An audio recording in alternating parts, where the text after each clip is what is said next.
Audio Things Frostbite 2 is the July 2020 download for members of the Music Production Club.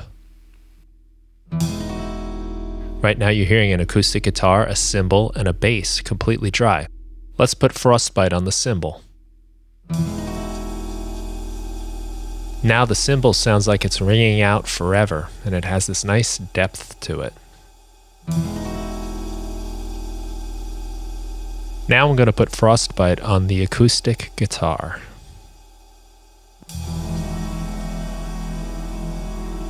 Now I'm going to play a melody using my Dream Keys Ableton Live pack.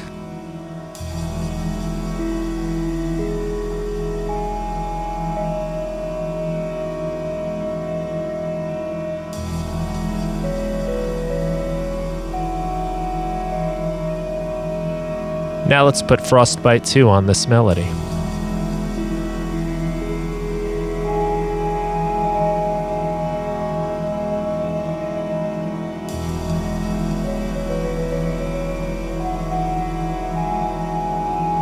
And that gives the sound new depth and extra textures.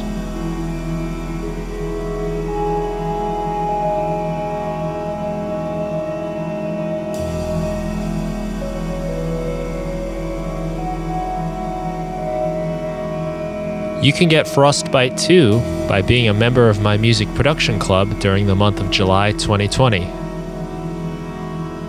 Head over to brianfunk.com/MPC to join. And you can turn a simple sound like this one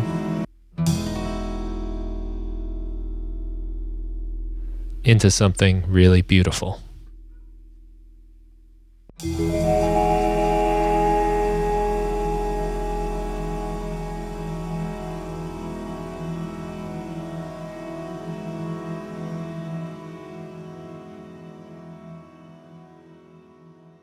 Welcome to the Music Production Podcast, the show about all things making music. I'm your host, Brian Funk. I'm a musician, producer, Ableton certified trainer, educator, and now I'm an author.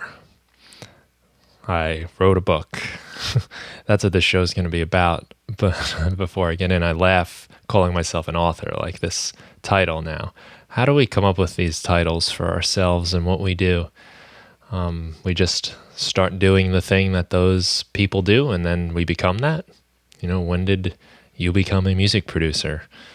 When does this stuff happen? It seems very self-proclaimed, right?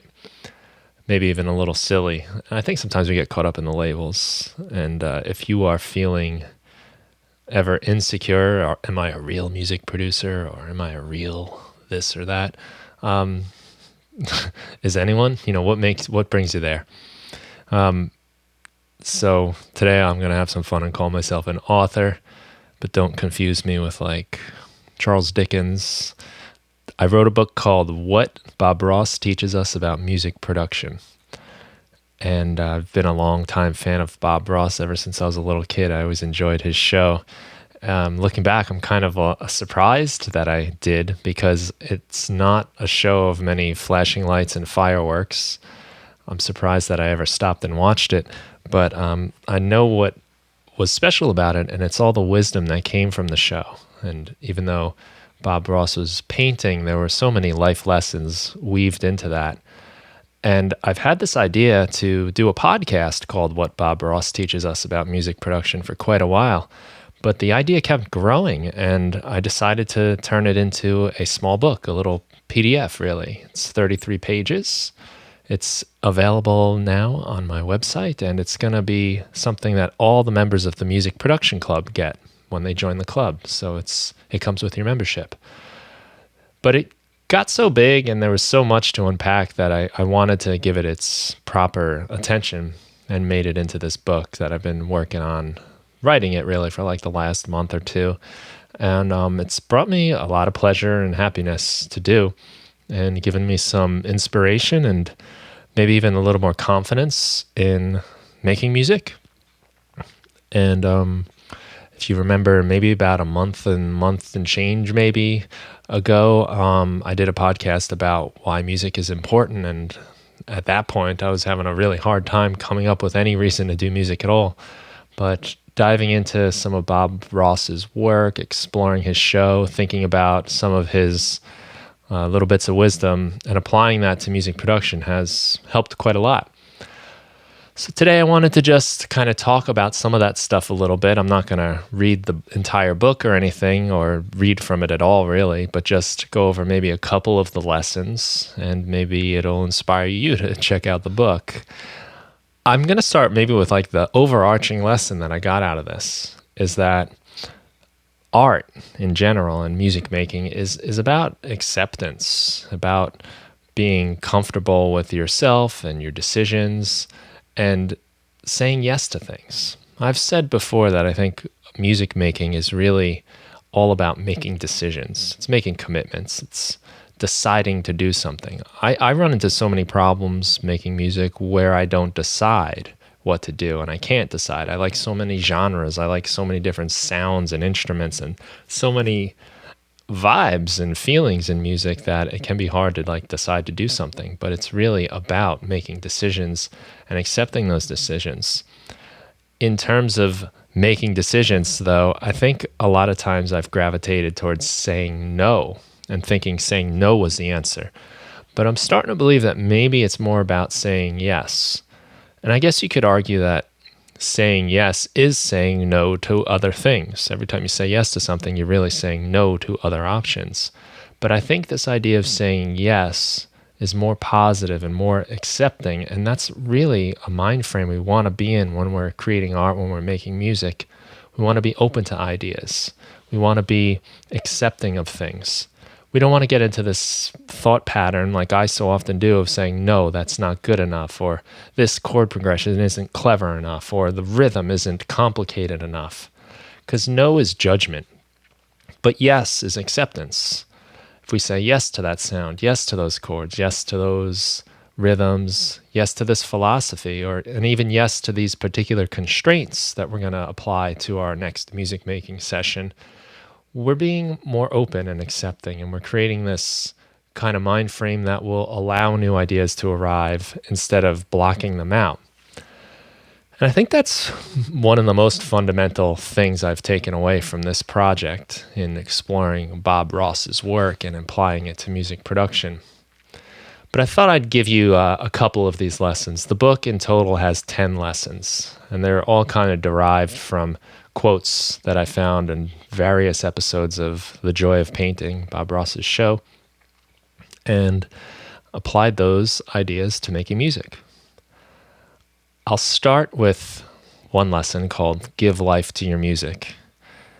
And if you've ever watched The Joy of Painting, there is always this very alive quality to the way Bob Ross thinks about his paintings. He's got happy little trees. They have emotions. They're alive. They are playing a part in his landscapes. They're doing things. They have desires. He'd say, give the trees little stories, name them, talk to them.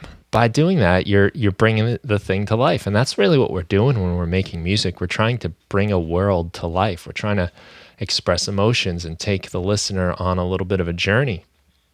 And by seeing the sounds that we use as living things, almost like characters in the story of your world, I think is a really helpful way to make these decisions and to accept these ideas into your music. So you might think about sounds as being things with personalities. Is it the hero of the song? Maybe it's the villain. Maybe it's the long-lost friend. Maybe you have a sad song, and this particular sound you're adding is a little ray of sunshine or hope that's coming through. And when you start thinking about, say, a sound as a ray of sunshine or hope in a sad song, it kind of guides the way you treat that sound. How do you want that to play a part in the song? I'm guessing if it's a sad song, maybe it's not the most prominent thing, but it kind of peeks in there every once in a while. Maybe that's the way the song ends, even, to kind of uplift the listener towards the end. Or it can even be an approaching storm cloud with bad news in a happy song. So there's this maybe like happy, joyful feeling you have, but with a slight undertone of sadness or potential negativity. Who knows? But by thinking this way, it gives your music meaning, and it gives the parts to your song meaning. And it might help you decide what to actually do with those parts. Are they going to be busy musically? Are they going to play complex melodies? Or are they just going to kind of lurk in the background? By giving them stories and desires and wants and personalities, we bring life to the world of our music. Probably the most common thing people take away from Bob Ross's work is this idea that there are no mistakes, only happy accidents. And that, of course, is one of the lessons that I'm going to touch upon in the book. And it's obviously a great way to think about things. You know, when we make mistakes, we feel like we did something wrong and it's incorrect, and we get scolded our whole lives for making mistakes. But Bob Ross saw mistakes as opportunities, and I think we can do the same thing in our music. If we make a mistake, if we play a wrong note, let's keep that accepting mind state, and maybe that's a better note to play. Maybe it adds something interesting. Maybe the mistake actually adds emotion to the song. Maybe if the singer's voice cracks a little bit in the chorus, that lends a little bit of extra emotion to it. We can end up in some unexpected places by following little mistakes and seeing them as opportunities. We can sometimes take complete turns. We played that note or played the wrong chord and realize it actually sounds kind of nice. We can then go on that journey. But if we are too critical and we are frustrated or get upset when we make a mistake, then we don't see those paths. We just see it as wrong and not what we intended to do. And sometimes the fun of making music is like how it unfolds before you. I think the perfectionist mindset really harms us in a lot of ways. I mean, it's great to try to do something as well as possible, but there comes a point where you start editing out the humanity of your work. And when we get too caught up in being a perfectionist, it kind of makes us insecure. And then we're guided by insecurities when we make decisions musically. We're not guided by inspiration and emotion. We're worried about if it sounds bad rather than if it sounds good. And that can take a lot of the fun out of it, and it becomes painstaking and frustrating, and that's when you wind up doing dozens and dozens of takes, and then you don't like any of them, and you feel like you are not worthy of calling yourself a music producer. So I think we got to embrace these imperfections, because that's where the soul is in art. That's where the magic happens. And so many of the biggest names of music history, you could argue, were filled with lots of imperfections. I mean, it's not always the most proficient musicians and the most technically sound musicians that make the best art. In fact, sometimes it's the opposite. I think of maybe it's like certain singers, like take someone like Bob Dylan, who I think is an amazing vocalist, but a technically great singer is, you know, some people would argue he's not. He's got a raspy voice, sometimes nasally even, and almost annoying at times. But Bob Dylan sounds like a real person. He sounds like a regular guy, and a guy with an interesting story, and that really helps his music. I don't think you want a perfect concert singer doing Bob Dylan songs. They just might come off as inauthentic and not real, and so much of what makes his work special is the grit and the dirt and the just regular personness of his sound. I think art is about the humanity. It's expressing emotions. It's expressing these things and getting this across to the listener. It helps us relate to it and helps us feel like we are like that person and that's going through whatever's going on in the song. Being human is imperfect. And if we try to pursue perfection, then we are not going to be very human, and where our music will suffer and it won't have the same kind of soul and feeling that we're looking to express. And I'll give you one more of these lessons that's sort of tied together, and this one is called Embrace Your Weirdness. This would be, I think, chapter 8 of the book. And Bob Ross talks about being weird, how it's okay to be a little strange. And I think if you've ever tuned into his show, one of the striking things is just look at this guy. You know, he's a fun person to look at. It's got the big afro, and he's got this calm, soothing voice painting, and it's just unusual. And maybe that's why so many people like stop when they see the show, is because its production value is so different from everything else on TV. It's kind of striking. But he's a character, and he embraces that.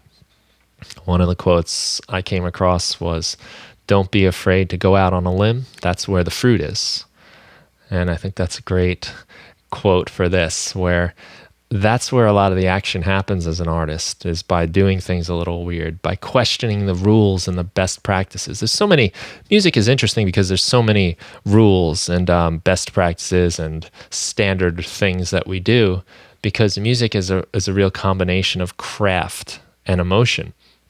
So we have to get the craft right, and understanding the craft, understanding the theory does help us express ourselves. But sometimes it's really nice to question those rules and try to break them and see what happens.